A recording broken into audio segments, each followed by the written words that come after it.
SpiceJet out perform कर रहा है, मतलब कि आज सर्किट लगा 20% का स्पाइसजेट में, उसके लिए ट्रिगर क्या है ये बताने के लिए हमारे सहयोगी समीर दीक्षित एक बड़ी खबर लेकर हमारे साथ जुड़ गए हैं। समीर, बताइए क्या अपडेट्स हैं आपके पास? जी बिल्कुल, स्पाइसजेट एयरलाइन को लेकर की बड़ी खबर है। स्पाइसजेट एयरलाइन जो लगातार कोशिश कर रहा है फ्रेश कैपिटल गेन करने के लिए, पैसा उठाने के लिए, उस दिशा में स्पाइसजेट को कुछ राहत या सफलता मिलती हुई दिख रही है। संभवतः अगली बोर्ड मीटिंग जो स्पाइसजेट करने जा रहा है 11 दिसंबर को, स्पाइसजेट उसमें 1000 से 1200 करोड़ रुपए का कैपिटल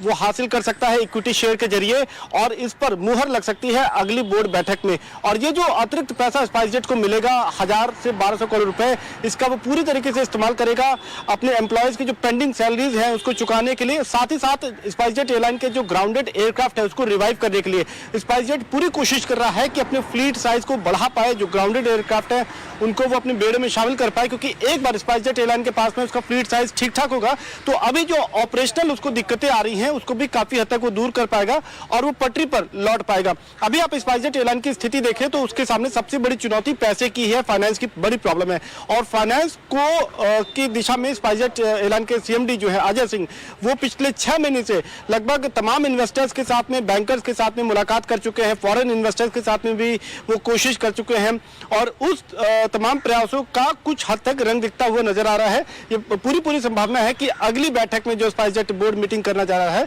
उसमें इक्विटी शेयर के जरिए वो 1000 करोड़ रुपए के लगभग की राशि वो जुटा पाएगा, और इस राशि का वो पूरा इस्तेमाल करेगा अपनी ऑपरेशनल एफिशिएंसी को सुधारने में, और जो एम्प्लॉयज की सैलरी अभी उनको चुकानी है उसको भी पूरा कर पाने में इसका पूरा वो इस्तेमाल करेगा। एक बात और है कि स्पाइसजेट एयरलाइन जो अभी कई कोर्ट केसेस में भी फंसा हुआ है, वहां पर भी वो धीरे धीरे उन कोर्ट केसेस को भी निपटारा करने की कोशिश कर रहा है और उनसे भी बाहर आने की कोशिश कर रहा है। तो कुल मिलाकर के स्पाइसजेट एयरलाइन 2 राहों पर इस वक्त खड़ा हुआ है और दोनों से ही वो धीरे धीरे उसको पार पा करके एक अपनी स्थिति को मजबूत लाने की कोशिश कर रहा है। शुक्रिया समीर इस जानकारी के लिए। तो स्पाइसजेट 1000 करोड़ से लेकर 1200 करोड़ रुपए इक्विटी यानी कि हिस्सेदारी बेचकर कंपनी जुटा सकती है, और इस खबर को बाजार तवज्जो दे रहा है। हालांकि पिछले दिनों बहुत सारी ऐसी नेगेटिव चीजें थी, लेसर्स के साथ विवाद चल रहा था, उसको कंपनी ने धीरे धीरे सुलझाया।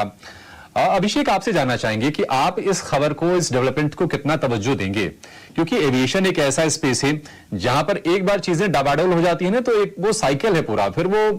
ट्रैक पे आ पाना, सही से ऑपरेशंस को चला पाना बड़ा मुश्किल हो जाता है। स्पाइसजेट, हालांकि अजय सिंह मतलब इसके लिए जाने जाते हैं, उन्होंने एक बार स्पाइसजेट का रिवाइवल किया भी है। आप किस तरह से देख रहे हैं? आपको लगता है कि ये जो तेजी आज की शेयर में बनी है आगे बनी रहेगी, या फिर जो अपने आप को फंसा हुआ महसूस कर रहे थे 30-35 रुपए के लेवल पर, वो एग्जिट के मौके खोजे इस तेजी में? देखिए, इसमें अगर हम देखना चाहेंगे तो अगर आप, क्योंकि स्पाइसजेट के पास बीच में प्लेन ग्राउंड हुए थे, उनको एविएशन डीजीसीए ने वार्निंग भी दी थी इनको, और इससे ये जो लिक्विडिटी आएगी इससे इनको आगे जाके अपनी जो फाइनेंशियल स्ट्रेंथ है उसको सुधारने का मौका मिलेगा। अगर आप स्पाइसजेट का मिक्स भी देखेंगे तो राइट नाउ इनके पास कार्गो में काफी सब्सटेंशियल मार्केट शेयर है, और जहां पे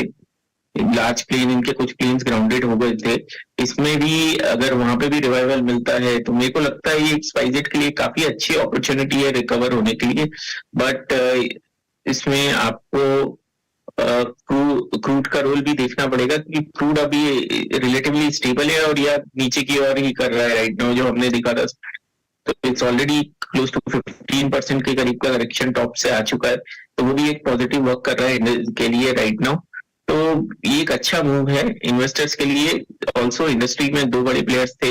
एक जो आकाशा का था, उन दोनों पे बीच में ऐसा न्यूज आया था कि पायलट्स ने रिजाइन किया है, तो वो एक इनके लिए, और दूसरा जो न्यूज आया था वो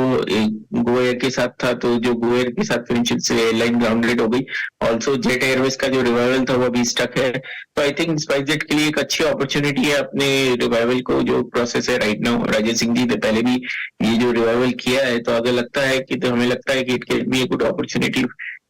बट आप अगर एग्रेसिव इन्वेस्टर्स नहीं है तो ये मेरे को नहीं लगता कि आपको इस स्टॉक में बने रहना चाहिए, बट aggressive investors के लिए definitely it's an opportunity.